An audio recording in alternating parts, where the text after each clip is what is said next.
In a small apartment on Chicago's North Side, Rachel Miller woke up before her alarm clock rang. 5:30 in the morning. Her body had naturally memorized the rhythm of 12-hour shifts at the hospital. In the bed next to her, her 8-year-old son Ethan was still sound asleep. Listening to his peaceful breathing, Rachel quietly slipped out of bed. While making coffee in the kitchen, Rachel organized the day's schedule in her head. Prepare breakfast, take Ethan to school, then begin a long day at the hospital.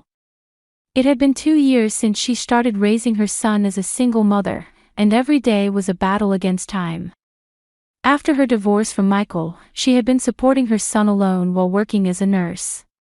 It was when Ethan was 3 years old that they discovered he had a severe nut allergy from birth. Right after he tasted a peanut butter sandwich at daycare, hives broke out all over his body and he had difficulty breathing. She still vividly remembered the terror of that day. When she heard the words, anaphylactic shock, from the doctor at the hospital where he was taken by ambulance, Rachel's world changed completely. Since then, managing Ethan's diet had become the center of their lives.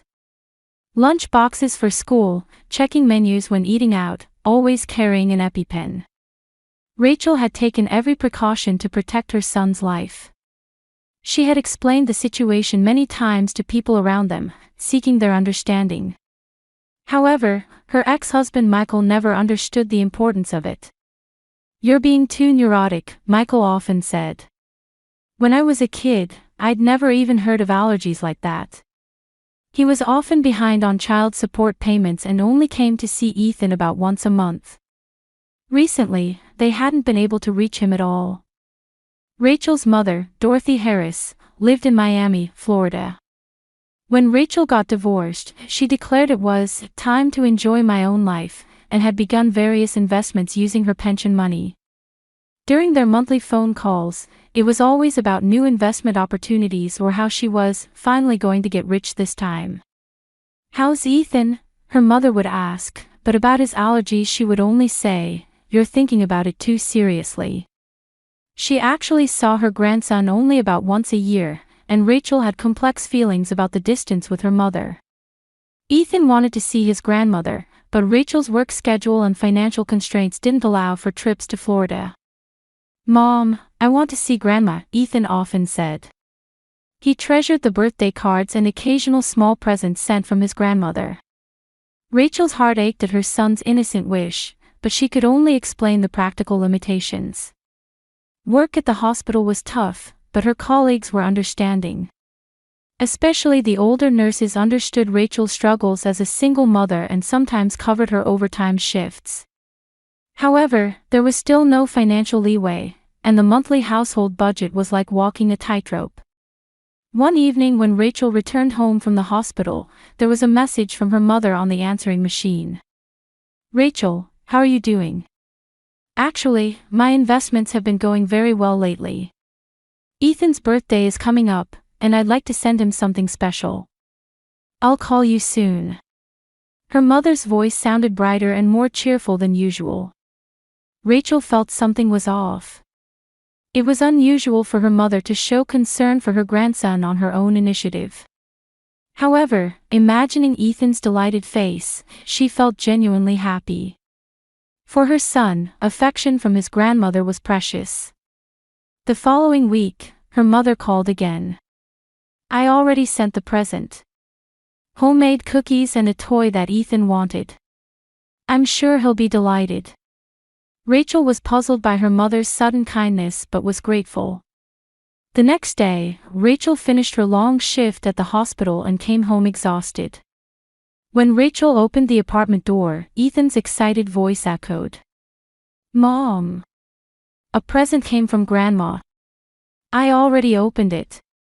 In the living room was an open cardboard box with wrapping paper and ribbons scattered around it. Ethan was holding a new Lego set, his eyes sparkling.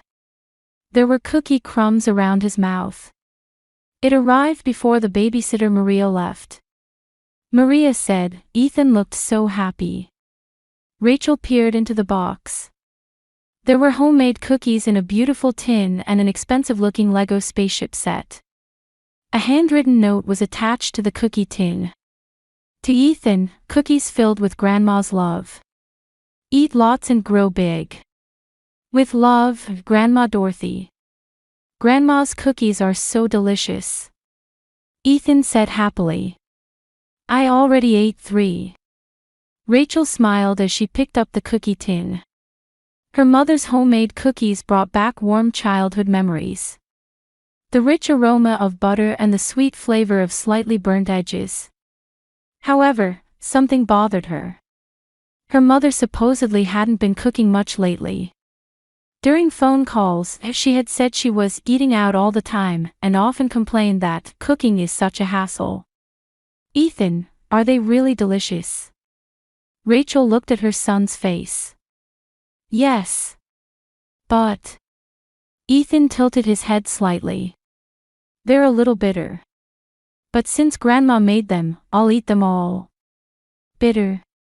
A small warning bell rang in Rachel's mind. Her mother's cookies had always been overly sweet. Why would there be bitterness? Rachel also picked up a cookie and smelled it. Mixed with the aroma of butter and sugar, there was faintly another scent. It was, like almonds. She felt as if her heart stopped for a moment. Ethan, what do these cookies taste like? Tell me in detail. Sweet, with a buttery taste, and something kind of nutty. They taste like nuts too. Rachel's hands began to tremble. Her mother should have known about Ethan's allergy. She had explained it many times and had even written detailed letters about it. She had emphasized over and over, please never give him any nuts. She looked at the cookie tin more carefully again. It looked rustic and homemade, but there was no ingredient list. No product label either. Usually you would know the ingredients like eggs, flour, butter, sugar, but nothing was written. Mom, what's wrong? Your face is pale. Ethan looked up worriedly. I'm fine, just tired, Rachel answered, trying to stay calm. I should call Grandma to thank her. Rachel took out her cell phone and called her mother's number. However, the phone went to voicemail. This is Dorothy. I can't come to the phone right now. Please leave a message. Mom, this is Rachel. Thank you for the present. But I need to confirm something about the cookie ingredients. Please call me urgently. Rachel tried calling again, but it still didn't connect. The third and fourth times had the same result. Her mother was usually someone who answered the phone immediately. Especially in the evening hours, she should have been home. Ethan was playing with Lego while occasionally eating cookies. Rachel watched her son while feeling her anxiety gradually growing. Could there really be nuts in them? But her mother wouldn't do something so dangerous. Maybe she was overthinking it. Ethan, how many did you eat today? Ethan counted on his fingers. 3, no, maybe 4. They're delicious, so I want to eat more. Rachel took a deep breath. If he had eaten 4 and no symptoms had appeared, maybe it was okay. However, allergic reactions sometimes appear with a delay. With her medical knowledge, she knew this well. Ethan, let's stop eating cookies tonight. We'll have more tomorrow. Why? Ethan made a dissatisfied face. Because if you're too full, you won't be able to eat dinner. Rachel made an excuse and placed the cookie tin on a high shelf. While preparing dinner, Rachel's mind remained unsettled. She was carefully observing Ethan's condition, but so far no unusual symptoms were visible. There was no redness on his skin, and his breathing was normal. During the meal, Ethan chatted cheerfully. About school, playing with friends, and his joy about the present from his grandmother. I want to see Grandma. I want to thank her, he said repeatedly. Let's try calling her on our next day off, Rachel answered, but internally her anxiety about not being able to contact her mother was growing. At night, after putting Ethan to bed, Rachel called her mother again.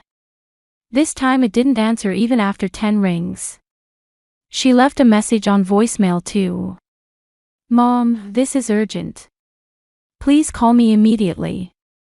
I need to confirm something about Ethan's allergy.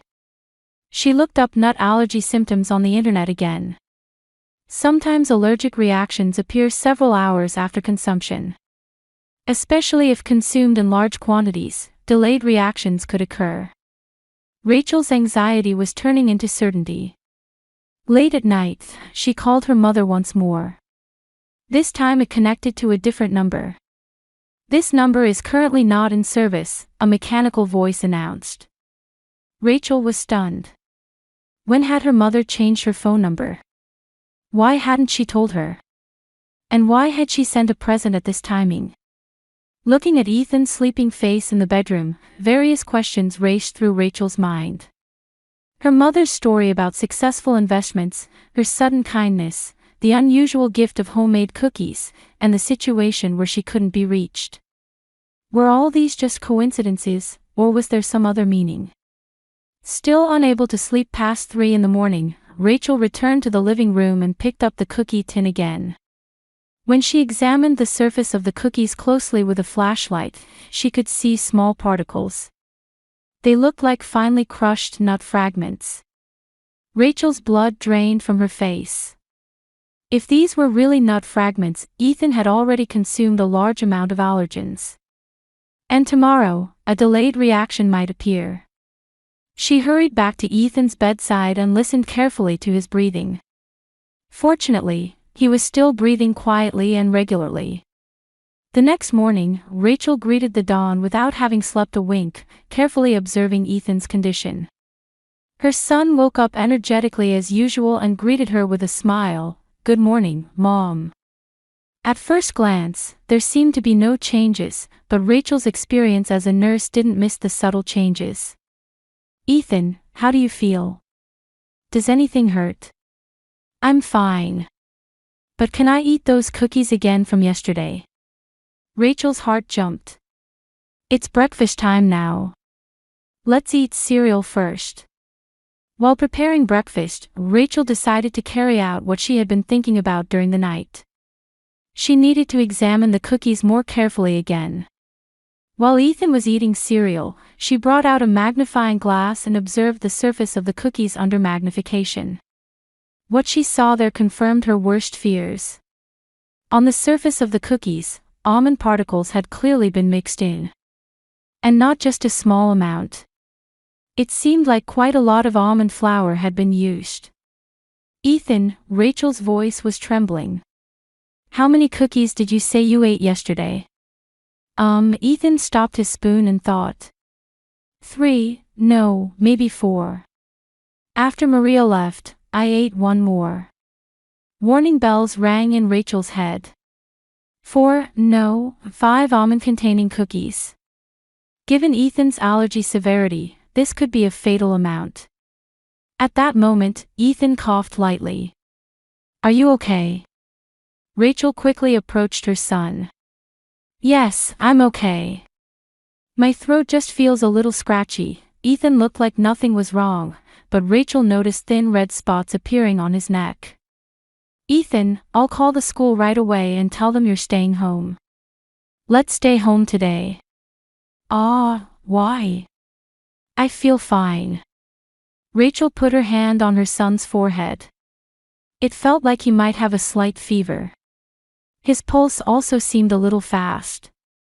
It might be early symptoms of anaphylactic shock. Around 10 in the morning, clear changes appeared on Ethan's face.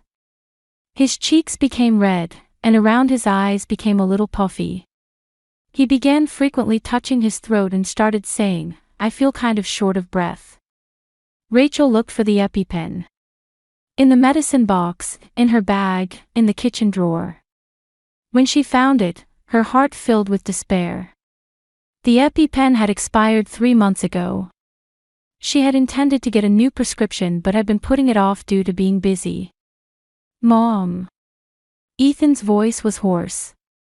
"Something's wrong. I can't breathe." Rachel hugged her son. Ethan's breathing was clearly shallow and rapid. His skin was red and swollen, and hives were beginning to appear all over his body. This was undoubtedly the progression of anaphylactic shock. "Spit that out of your mouth right now," Rachel screamed. She thought Ethan might still have cookie crumbs in his mouth. "Mom, I'm scared." Ethan clung to his mother. His small hands were trembling. Rachel tried to maintain her composure, but her knowledge as a nurse was amplifying her fear instead. Anaphylactic shock progresses to a life-threatening condition within minutes to tens of minutes. Without an EpiPen now, she had to get him to the hospital as quickly as possible. "It's okay, Ethan. Mom is here with you. Let's go to the hospital right away." Rachel wrapped her son in a blanket and grabbed the car keys. While carrying Ethan down the stairs, she felt his breathing becoming even more difficult. "Mom, it hurts." Ethan's lips were beginning to turn bluish pale. While putting him in the car, Rachel called the emergency room on her cell phone. 8-year-old boy, severe nut allergy, symptoms of anaphylactic shock, heading there now. While driving, Rachel kept talking to Ethan desperately. It was to keep him conscious. "Ethan, can you hear Mom's voice? It's okay, we'll be at the hospital soon. The doctors will make you better right away." However, Ethan's responses from the back seat gradually became weaker. His face visible in the rearview mirror was becoming pale, and his breathing was becoming shallow. "Hang in there, Ethan. Let's sing with Mom. Let's sing your favorite, Twinkle, Twinkle, Little Star." Rachel began singing while holding back tears, but she couldn't hear Ethan's voice.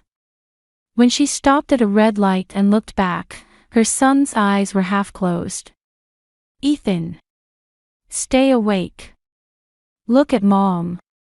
At her voice, Ethan barely opened his eyes. She heard a faint voice saying, "Mom, thank you." When the hospital came within sight, Rachel drove up to the emergency entrance honking her horn. The medical team that had already been contacted was waiting. 8-year-old boy, nut allergy, anaphylactic shock. Rachel shouted while carrying her son. The doctors moved Ethan to a stretcher and immediately took him to the treatment room. Rachel tried to follow, but was stopped by a nurse. "Ma'am, please leave this to us. We're giving him the best treatment now." Just before the treatment room door closed, Rachel saw the attending physician's expression. Deep concern was etched on his face. She could tell that even this experienced doctor was taking Ethan's condition seriously. "Please be in time, please, be in time." Rachel collapsed into a chair in the hallway. From the treatment room came the alarm sounds of medical equipment and the urgent voices of doctors. "Blood pressure is dropping, heart rate is unstable, adrenaline, additional dose." Rachel clasped her hands together and prayed. For her son to be safe, for her carelessness to be forgiven. And her heart felt torn between anger and confusion toward her mother who had caused all this. 30 minutes later, the treatment room door opened. The attending physician came out with a tired expression. "Ma'am, we need to talk." The doctor's voice was heavy. It was very close. If we had been 10 minutes later, it would have been irreversible. He's now on a ventilator to assist his breathing, but he hasn't regained consciousness yet. Rachel was speechless. Her son's life had been saved, but the situation was still touch and go. And the reality that this terrifying situation had been caused by a present from her own mother left her devastated. Through the ICU window, Rachel gazed at her son connected to the ventilator. Ethan's small chest was moving up and down to the rhythm of the machine. An oxygen mask was attached to his face, and several 4 tubes were inserted into his arm. The life support monitors were beeping regularly. "Ma'am," Dr. Patel, the attending physician, approached. "Your son's condition is stabilizing. Fortunately, we were able to treat him before the oxygen supply to his brain was completely cut off. However, we still can't be completely at ease. The next 24 hours are critical. Rachel nodded while wiping away tears. Doctor, will my son be back to normal? We're doing our best. However, such severe anaphylactic shock is a rare case. For such an intense reaction to occur from typical nut allergies. The doctor tilted his head. Ma'am, could we have the cookies your son ate analyzed? Rachel entrusted a nurse with the cookie tin she had left at home. An hour later, the test results came out. Dr. Patel's expression was serious. This is not ordinary cookies. Large amounts of almond flour were used. The content per piece is more than 3 times that of commercial nut cookies. Furthermore, the doctor looked at the test report. Sleep-inducing drug components were also detected. A drug called diazepam. Sleep-inducing drugs. Rachel was astonished. Why would such a thing be? This is not accidental contamination. It was intentionally added. We need to contact the police. At that moment, Rachel's cell phone rang. The caller was her mother, Dorothy. Rachel answered the phone with trembling hands. Mom! Where have you been? Ethan, something terrible has happened to Ethan. Her mother's voice from the other end of the line sounded colder than usual. Oh, Rachel. You've already eaten the cookies. That was faster than expected. What are you talking about? Ethan is now in the ICU connected to a ventilator. Because of your cookies. There was silence for a while. Then Dorothy's next words shook Rachel's world to its foundation. $300,000. With that much I could pay off all my debts. What are you talking about? Rachel's voice was trembling. Life insurance. Ethan's life insurance. Michael secretly took it out without telling you. I'm the beneficiary. Rachel's head went blank. Her ex-husband Michael had taken out life insurance on her son. She had no idea about any of this. That's a lie, surely not, Mom. I was the victim of investment fraud, Dorothy's voice contained defiance. I was cheated out of $300,000. Debt collectors come every day. There's nowhere left to run. But with this insurance money. Rachel leaned against the wall. Had her own mother targeted her grandson's life? I consulted with Michael. I hesitated at first, but we had no other choice. Michael too, my ex-husband knew about this too. He's also drowning in debt. He can't keep up with gambling and credit card payments. We had agreed to split the insurance money. Rachel collapsed to her knees. That her beloved son's life had been targeted by her own mother and ex-husband for money. But, Mom, Ethan is your grandson. How could you do such a thing? I'm sorry for you, but I have to survive too. With an 8-year-old child, it would look like an accident, right? He already had the allergy. From the other end of the phone, a man's voice could be heard. Hang up quickly. The police might be wiretapping. It was Michael's voice. Mom, stop. It's not too late. Ethan is still alive. Oh, he's still alive. Surprise mixed into Dorothy's voice. I thought that amount would be certain. Michael, your calculations must have been wrong. Rachel gripped the phone. I'm calling the police.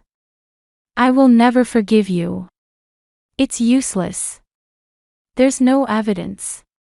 It's just a loving present from a grandmother.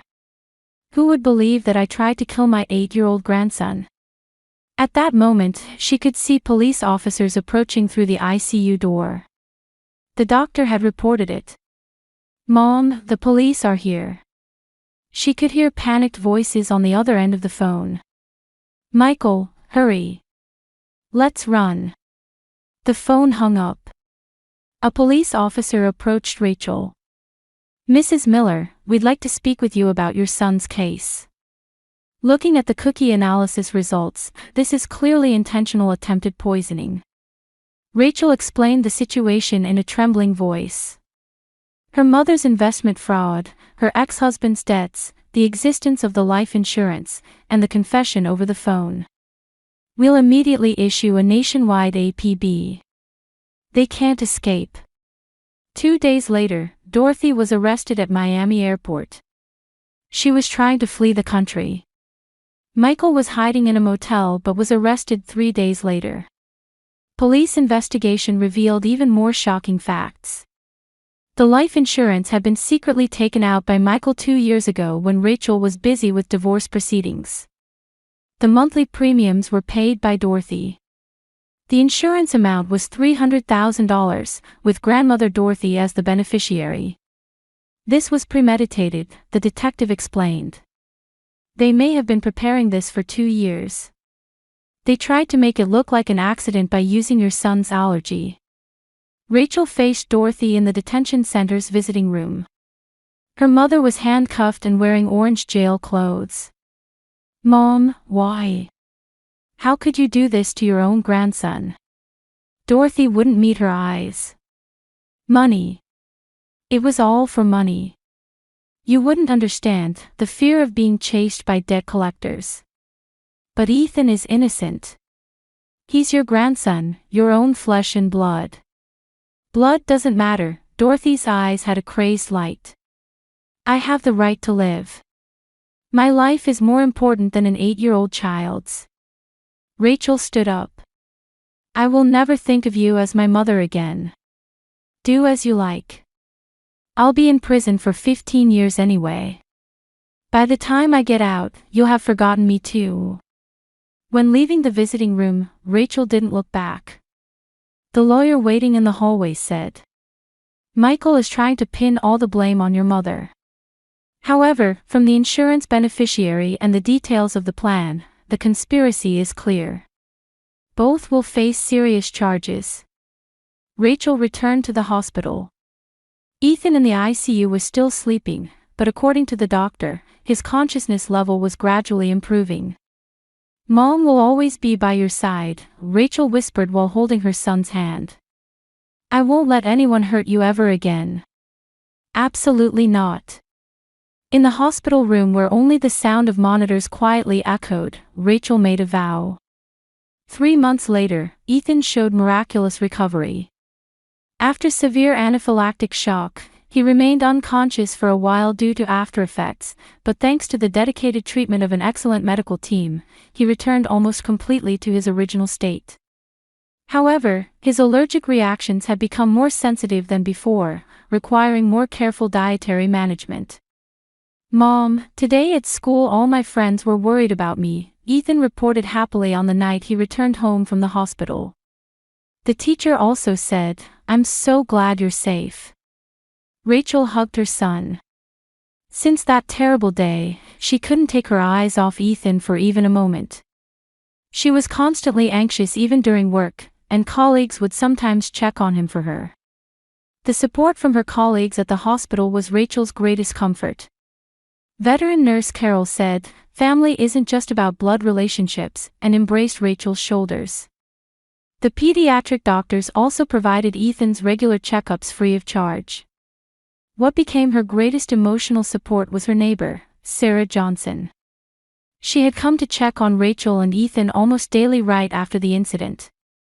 "Rachel, you two are not alone," Sarah said while bringing homemade soup. "I have children and grandchildren too, but family bonds are something you choose. Even if there are blood ties, they're meaningless without love.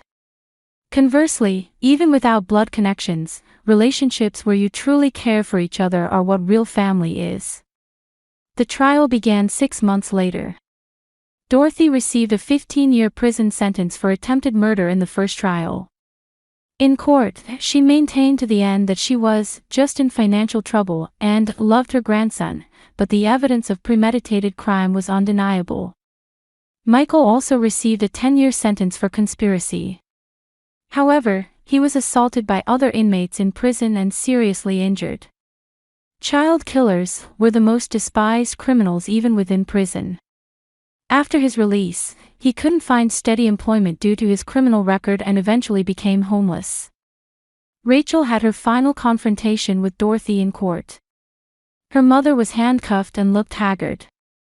"Don't you have any regrets?" Rachel asked quietly.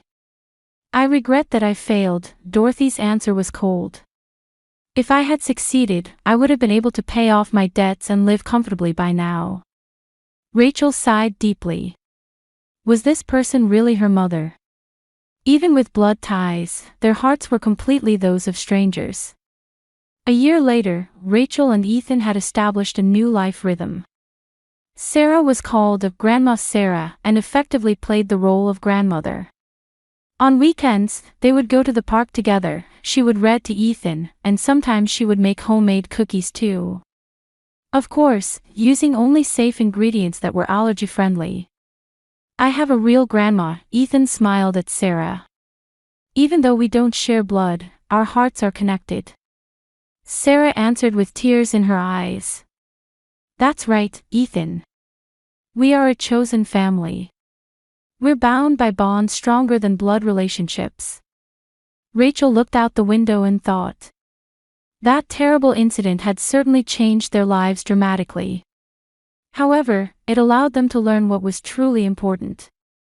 Rather than the biological connection of blood relations, human relationships based on love and trust were the true bonds of family. Her colleagues at the hospital, neighbor Sarah, teachers at school and friends' families. They were the real family for Rachel and Ethan. She understood from her heart that relationships based on chosen love could sometimes be far stronger and deeper than blood ties. Ethan's laughter echoed through the room. It was a sound full of hope, announcing the beginning of a new family.